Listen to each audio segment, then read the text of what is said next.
Hiya YouTubers, this is Superman G, come back at you one more again. And in this video, I want to talk about the components of a motherboard. Now, you've seen me build computers on my channel before, but I've never gone into depth of what the components are on the motherboard. And I want those beginners to know what the components are on a motherboard, so they're not stuck with, well, what is this and what is this and what is this. So I'm going to bring up a picture of a typical motherboard, and I'm going to start off by showing you where the memory goes. The memory goes in these slots, and this is what the typical picture of a memory module looks like. And this is where they would go. Sometimes you can have 2, sometimes you can have 4. It just depends on what your configuration and how much memory you're willing to put inside your computer. Now you also have to know what frequency to put in the computer, whether it's 3200 or 2666 megahertz. Next is the 24-pin power connector that comes from your power supply to the motherboard. This connector powers your entire motherboard, and it is the largest connector. This little guy here is just your chipset. Your SATA ports are here for connecting your DVD, Blu-ray player, and also your hard drive, your SATA hard drives.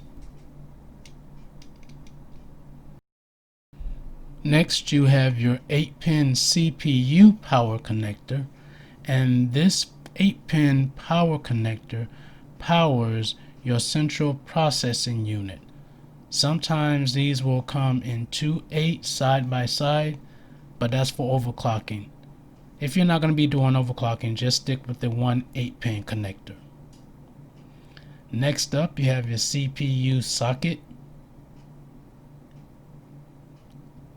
Next is the M.2 slot for your M.2 drive.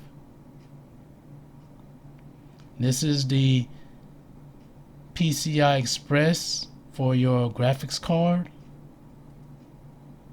The next one is your 1X PCI for Wi-Fi cards.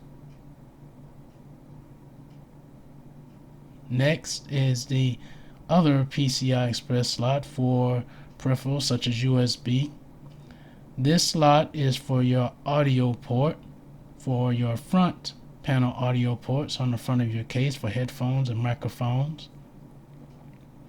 The next one is for USB 2.0 slots on the front of your computer case.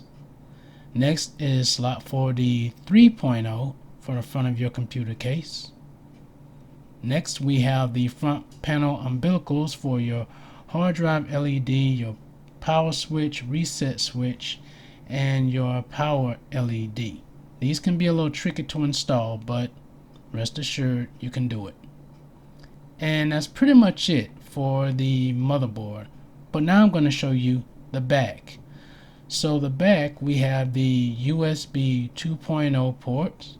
We also have a PS2 port for your keyboard and mouse. There's a DVD port for a monitor, HDMI also for a monitor.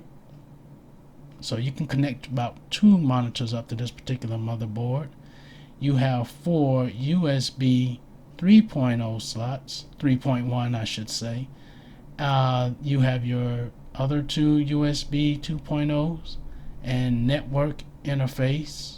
And then you have your audio ports, which is for your microphone, your speakers, and the like.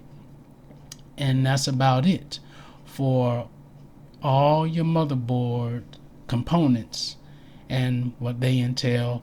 And I've shown you pictures of what they look like, so you're not stranded as to know what's what. The little center diode there in the middle, like a little circle, that's your battery that also saves the settings for your computer when you make changes to it in the BIOS. And that's it. So I hope this helps you guys out. You all take care, be safe, and peace out.